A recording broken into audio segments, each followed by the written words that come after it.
Shalom Aleichem Besem Yeshua Hamasiah. Salam sejahtera di dalam nama Tuhan Yesus Kristus. Bersama saya Pendeta Henry Tandianta BPS. Kali ini saya akan menjelaskan dan menjawab pertanyaan dari Pak Pringgo. Pak Pringgo ini pembantu Romo begitu ya. Pembantu Romo disebutnya ya, mungkin orang penting di gereja ya, gereja Katolik ya, Pak Pringgo. Pak Pringgo itu nanya bagaimana tentang kronologi Paskah.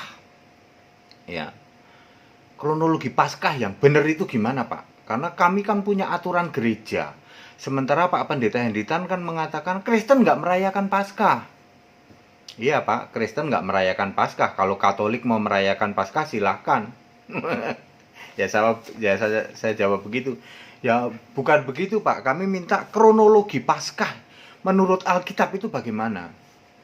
Pak Pringgo ini memang Katolik, tapi dia peduli dengan kebenaran ya. Banyak kok orang-orang Katolik yang peduli dengan kebenaran.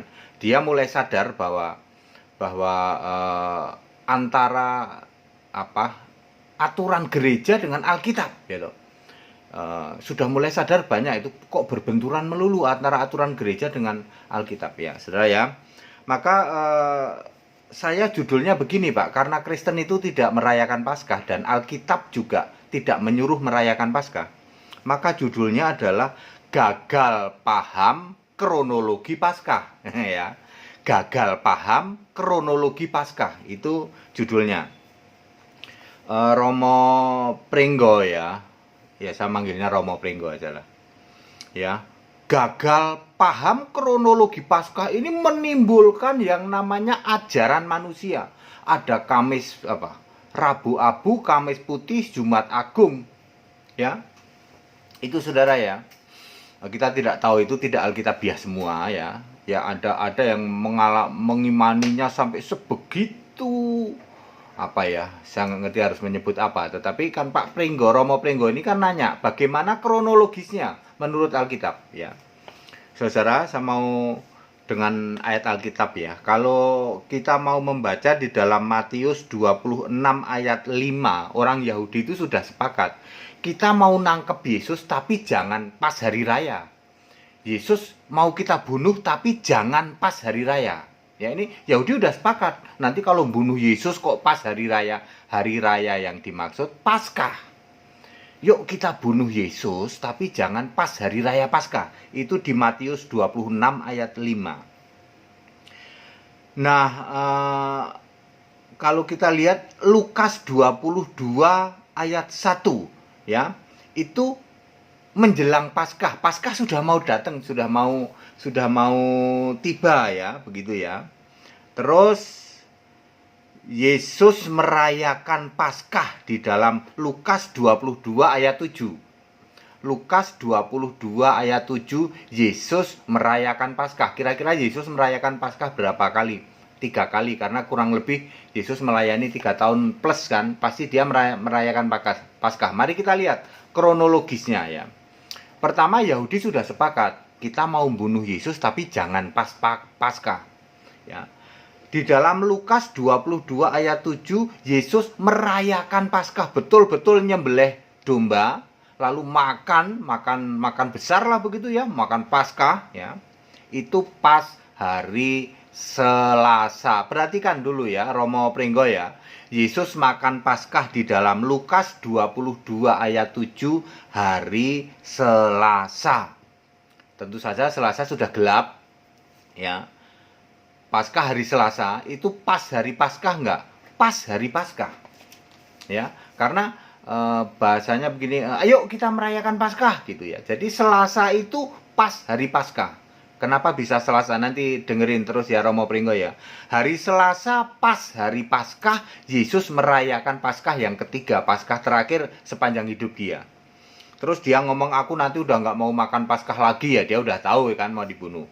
Lalu ke Taman Getsemani, ditangkap di dalam Lukas 22 ayat 52. Dia ke Taman Getsemani malam itu juga. Habis makan Paskah, Yesus mungkin suka tidur di taman begitu ya, doa dulu di situ, malam-malam itu ditangkap. Ya anggap sajalah jam-jam udah malam ya, udah di atas jam 10 lah. Ditangkap di dalam Lukas 22 ayat 52. Jadi ditangkap pas malamnya hari Paskah. Ya. Lalu dibawa ke mahkamah agama di dalam Lukas 22 ayat 63 sampai 70. Malam itu juga sampai subuh, nanti sampai Petrus berkokok mengingkari 3 kali, ayam berkokok itu ya. Ya itu tetap hari Selasa. Ya, hari Selasa, ingat ya. Selasa merayakan Paskah, berarti pas Selasa hari Paskah. Kemudian malamnya ditangkap, subuhnya disidang di mahkamah agama. Lalu Rabu pagi, Yesus mungkin nggak tidur nih semalaman, dibawa ke Pilatus. Lukas 23 ayat 1 sampai 7. Bawa ke Pilatus pagi-pagi lah, anggaplah udah buka jam 8. Kantor udah buka jam 8. Lalu Pilatus bilang, bawa ke Herodes. Lukas 23 ayat 7 sampai 12. Dibawa ke Herodes. Mungkin sampai jam 10 gitu, karena cepet kan ini. Terus dari Herodes balik lagi ke Pilatus. Lukas 23 ayat 13 sampai 25. Ya, jadi hari Rabu sampai siang ya toh, sampai dari Rabu jam 8 selama 4 jam itu ke Pilatus dulu. Lukas 23 ayat 1 sampai 7, dibawa ke Herodes. Lukas 23 ayat 7 sampai 12, lalu dibawa lagi ke Pilatus lagi, balikin Lukas 23 ayat 13 sampai 25. Lalu Rabu siang disalib, lalu mati, diturunin mayat Yesus. Sore hari, Yohanes 19 ayat 39, dirempah-rempahin. Ingat ya, Rabu sore Yesus mati, lalu diturunin mayatnya, sekitar sudah mulai gelap, dirempah-rempahin oleh Nikodemus. Yohanes 19 ayat 39. Sampai sini dulu tak ulang ya. Pertama, Yesus makan Paskah Selasa malam, pas hari Paskah. Lalu di taman sudah mulai malam, mungkin jam 11.10 itu ditangkap, lalu dibawa ke mahkamah agama hari itu juga. Lalu besok paginya hari Rabu dibawa ke Pilatus, dari Pilatus dioper ke Herodes, dari Herodes balik lagi Pilatus. Ya, lalu Rabu siang mulai disalib, mati. Rabu sore diturunkan mayatnya, sudah mulai gelap, dirempah-rempahin oleh Nikodemus dalam Yohanes 19 ayat 39. Clear sampai sini ya? Clear Pak, oke. Kenapa kok begitu? Sebab Kamis adalah Paskah besar. Ini dia saudara ya. Kamis adalah Sabat besar, kok Paskah besar. Sabat besar, bukan salah, saya salah ucap ya. Kamis adalah Sabat besar. Jadi pada waktu penyaliban Yesus itu Selasa adalah Paskah, Kamis adalah Sabat besar. Yohanes 19 ayat 31 ini yang jarang Romo Pringgo jarang disadari oleh pendeta senior sekalipun, Romo senior sekalipun, bahwa Kamis adalah Sabat besar. Tertulis di Yohanes 19 ayat 31. Ya, karena Kamis adalah Sabat besar, nggak ada orang nengok kubur. Lalu perhatikan pada hari Jumat, Markus 16 ayat 1. Pada hari Jumat habis Sabat besar, setelah hari Sabat, perempuan-perempuan membeli rempah-rempah. Hari apa tuh? Hari Jumat. Lalu hari Jumat itulah perempuan-perempuan ke kubur merempah-rempahin Yesus, mayat Yesus tentu saja. Lalu hari Sabtu adalah Sabat, nggak bisa, mau merempahin nggak boleh. Punya rencana minggu pagi-pagi mau merempah-rempahin. Nggak taunya, begitu minggu pagi sampai di kubur, diketahui kuburnya kosong. Tidak berarti Yesus bangkit minggu pagi. Saya ulang, tadi udah clear ya. Yesus mati, mayatnya diturunkan oleh dikafani, dirempah-rempahin oleh Nikodemus hari Rabu gelap. Rabu sudah gelap ya, mungkin sudah jam 6 begitu. Lalu Kamisnya adalah Sabat besar. Ini yang tidak pernah dipahami. Kamis Sabat besar, Yohanes 19 ayat 31. Nggak bisa diapa-apain dong, udah taruh di kubur. Lalu perhatikan Markus 16 ayat 1. Perempuan-perempuan setelah hari Sabat beli. Beli rempah-rempah setelah Sabat kapan? Berarti hari Jumat kan, Kamisnya kan Sabat. Ya, setelah hari Sabat beli rempah-rempah ada di Markus 16 ayat 1. Lalu merempah-rempahin Yesus. Sabtu Sabat lagi nggak bisa beraktivitas. Lalu Minggu diketahui kubur kosong. Jadi Yesus itu dikubur, ditutup pintunya dari kapan? Dari Kamis dini hari. Rabu udah malam gali kubur, bikin pintu kan lama. Kamis dini hari tutup blek. Maka memenuhi syarat Matius 12 ayat 40, 3 hari 3 malam di dalam rahim bumi. Jadi Yesus bangkitnya kapan? Kita hitung mulai Kamis dini hari, Kamis pagi, Kamis malam, ya toh. Jumat pagi, Jumat malam, Sabtu pagi, Sabtu malam. Jadi Sabtu malam Yesus sudah bangkit. Makanya malaikat ngomong itu, kamu mau mencari Yesus ya? Dia sudah bangkit. Ya memang bangkitnya nggak minggu pagi kok. Minggu pagi itu diketahui kubur kosong. Jadi bangkitnya yang benar kapan? Sabtu malam. Valid ya. Karena harus memenuhi Matius 12 ayat 40. Jadi Romo Pringgo itu yang benar ya.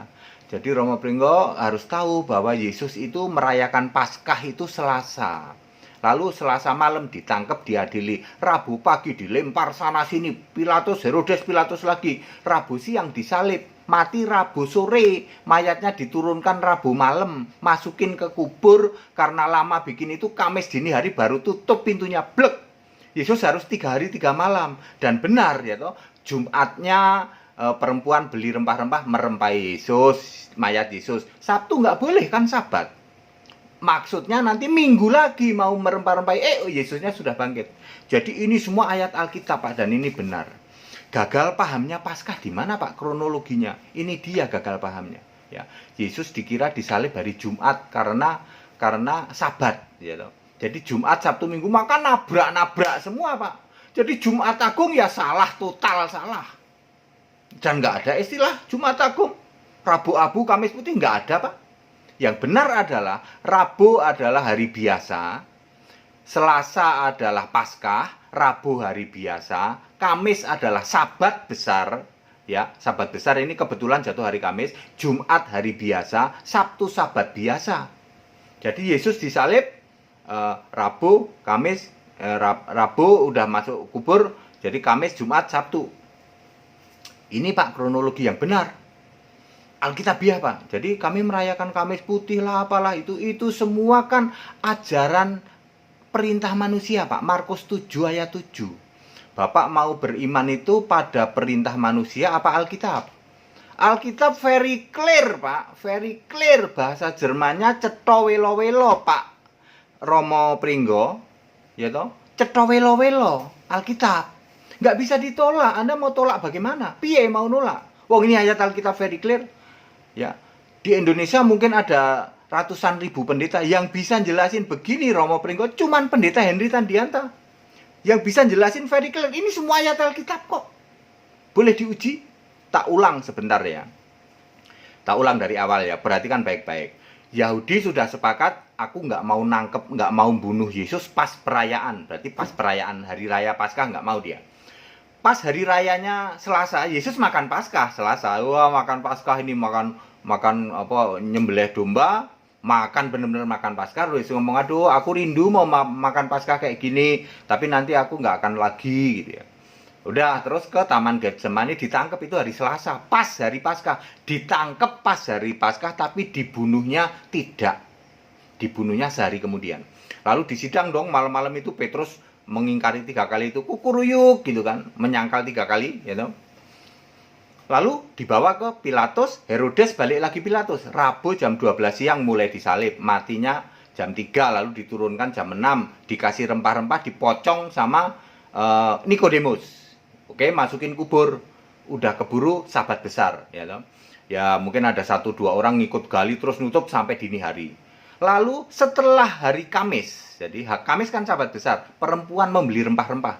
Markus 16 ayat 1 ini jarang dibaca oleh pendeta. Ya setelah hari Sabat, perempuan membeli rempah-rempah. Kapan? Hari Jumat. Langsung merempah-rempahi Yesus. Hari Sabtunya Sabat, nggak bisa dong. Dia nyisain, nanti buat hari Minggu Hari Minggu datang mau menengok kubur Yesus, sudah bangkitnya Sabtu malam. Jadi semua persyaratan ayat Alkitab terpenuhi. 3 hari 3 malam pasti memenuhi syarat hari ketiga. Pasti.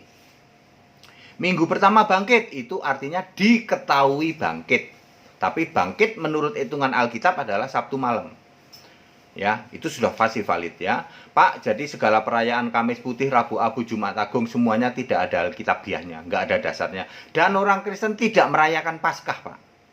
Ya, salah kalau orang Kristen merayakan, very totally wrong gitu. Kristen tidak merayakan Paskah. Kristen merayakan kematian, kebangkitan, kenaikan Yesus ke surga, dan nanti pencurahan Roh Kudus. Kristen juga tidak merayakan Pentakosta. Ini persis sama dengan Pentakosta. Jadi Yesus sehari setelah Paskah barulah dibunuh, disalib. Tambah 3 hari, berarti 4 hari, ya toh. 4 hari setelah Paskah barulah Yesus bangkit, ya toh. 4 hari setelah Paskah plus 40 hari, 44 pencurahan Roh Kudus, Pentakosta 50 hari setelah Paskah, berarti baru berumur 6 hari Yesus naik ke surga, sudah pencurahan Roh Kudus pas Paskah. Pas Pentakosta. Pendeta-pendeta mengatakan 10 hari setelah Yesus naik ke surga pencurahan Roh Kudus. Itu pendetanya enggak baca Alkitab. Yang benar adalah 6 hari. 6 hari setelah Yesus naik ke surga, maka terjadi pencurahan Roh Kudus, harus pas dengan Yahudi merayakan Pentakosta. Maka Kisah pasal 2 diberi judul Pentakosta, supaya pendeta ngerti. Apa maksudnya? Maksudnya adalah harus pas Yahudi merayakan Pentakosta. Dihitung dari saat Yesus makan Paskah, hari Selasa plus 50 hari. Jatuhnya 6 hari setelah Yesus naik ke surga. Itu baru benar ciamik Alkitabiah. Ya, Romo Pringgo saya sudah jawab dengan very clear. Jadi ya mohon maaf Pak, Rabu Abu, Kamis Putih, Jumat Agung, perayaan Paskah, itu semua ajaran manusia. Bapak mau kembali ke Alkitab enggak? Termasuk merayakan Pentakosta, ajaran manusia. Yang dirayakan adalah kematian, kebangkitan, kenaikan, pencurahan Roh Kudus. Itu, ya. Wah, Pendeta Hendy nggak bisa dilawan ini. Ya bukan soal nggak bisa dilawan. Kita harus bersyukur ya. Saya sendiri bersyukur kok Pendeta Henry dibuka pikirannya, sebab saya nyembah Yesus sebagai Allah. Saya juga dulu mampet pikiran, Pak. Romo Pringgo. Oh, saya dulu juga mampet pikiran. Ketika saya nyembah Yesus dibuka nih pikiran, bisa kayak gini. Romo mau tanya apa saja ke Pendeta Henry bisa dijawab. Sudah dibuka pikiran oleh Yesus. Sebab saya nyembah Yesus, Romo. Saya nggak mau nyembah Bapak. Saya menolak nyembah Bapak. Apalagi nyembah patung, saya menolak. Saya nyembah Yesus Allah yang benar. Yesus sudah naik ke surga. Nanti Romo kalau nyembah Yesus Allah yang benar, pasti dibuka pikiran, ngerti. Aduh, lancar banget Alkitab tuh. Saudara, ikut sekolah tinggal kitab ya, supaya Anda juga mendapatkan hal yang sama. Di sekolah tinggal kitab Anda boleh nanya apa saja ke Pendeta Hendy Tan. Ya, sistemnya mudah secara online, ya toh. Udah mudah sekali supaya Anda paham semua. Dan kita kan pengen selamat tuh jadi Kristen. Jangan mau jadi Kristen kambing ya, Romo. Mohon maaf ya, jangan mau Kristen kambing. Jadilah Kristen domba. Jangan ikutin apa aturan gereja, apa perintah manusia. Ikutlah Alkitab. Kalau nggak jelas, tanya ke Pendeta Hendy Tan. Begitu. Selesai yang mau ikut sekolah tinggal kitab, silahkan. Masih dibuka, terus dibuka. Ini sudah angkatan 14 ya. Silahkan hubungi nomor-nomor yang ada. Yang mau baptisan belum ada, karena kolam renangnya masih tutup. Segala hormat kemuliaan untuk Yesus Allah yang benar, Allah segala masa, sebelum segala abad, sekarang sampai selama-lamanya. Tetap bersama saya, Pendeta Hendy Tan di atas BBS. Haleluya, amin.